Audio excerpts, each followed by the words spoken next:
Hello and welcome to UFPTC. My name is NapalmF, and today we're going to be talking about Windows-specific services, namely SMB and Active Directory, and how we're going to actually enumerate these services to get lists of, useful information.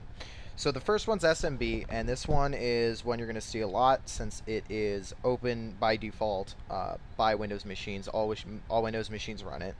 It runs on TCP ports 445 and 139. It also runs on 137.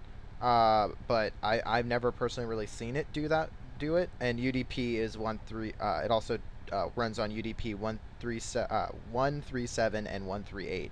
Just can't talk today.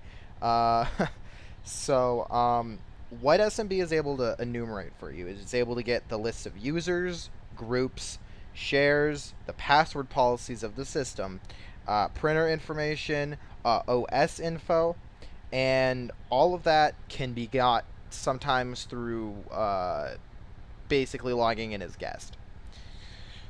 The idea is that one compromise on SMB, even just allowing a guest to log in, can equal a complete destruction of your security, since they'll be able to get in and look at your users and groups and shares and even your printer info and of course your OS info, which can open you up to a lot of vulnerabilities. So today I'm going to try to show you a bit, but first I want to talk to you about null sessions.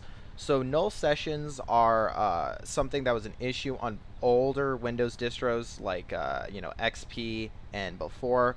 And what it basically let someone do is log in without providing a password, like the password to an account didn't have a password, so you could just keep it blank and log in.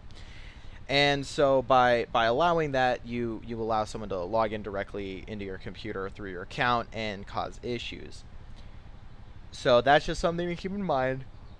But the tool I'm going to show you guys today is Enum for Linux. It's not one that's on Backtrack, and I'm a little bit I kind of know why it's not, and we'll cover why in our port scanning chapter. But Enum for Linux is a great tool. Although it won't work against SMB 2.0 very well, it has a lot of issues on that end. So this is just more for show, just to show you guys how to use it. So it's a little Perl script, opening and pressing enter shows you a list of all the commands. And so basically, you can use -u to get the user list, -m to get the machine list. Like here, I'm going to try to enumerate my home machine. It probably won't work because it's not exactly the greatest thing in the world, but we will see. And hopefully it probably won't get it. I wouldn't be surprised. See, I can't find the workgroup/domain, and it won't find anything else, because if it can't get the workgroup and domain, it's going to have issues. So if you see, actually, it tried to do a null session. It says server doesn't allow sessions using the username blank and password blank, aborting remainder of tests, because it obviously isn't going to be able to do anything. So that's just a quick little tool you can use. We'll be covering actually a lot better tool to use in the port scanning chapter. For Linux is kind of old, and there's a better solution out there that's a little bit more robust. Next, we're going to talk about Active Directory. So this isn't something we're going to go super in-depth in. In fact, if you really want to learn more about it, go look it up, although it is a bit useful to learn it.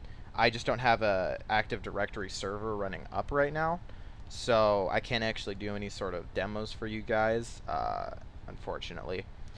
So Active Directory lets us is on most Windows servers, and it lets us remotely manage user rights and directory software, that sort of thing. And of course, since it has the ability to change those things, it also has the ability to view info about it. Now, a guest by default can view info about it. And so one compromise can lead to all the info being compromised. So you can get a lot of issues with that, because it'll tell you things like what software you have running, what the users are, what the password policies are, directories, lots of system information, stuff you don't want to get out. So Active Directory is something that if you see it running, just try to go for it, because that is going to be a good score on that end. Again, sorry about not being able to demo on both of those. I don't have a Windows XP machine up right now because I just moved, so it's a little bit difficult for me to get anything working right now. But if you want to learn more about those services, we'll be talking about SMB a lot more, especially in the exploitation and port forwarding, or not port forwarding, port scanning chapter. And then AD, we won't really talk about too much because I just don't have an AD server running anywhere. I might maybe talk about it later, but who knows what the future holds. So, thank you for watching. Please comment, rate, like, and subscribe if you enjoy these videos.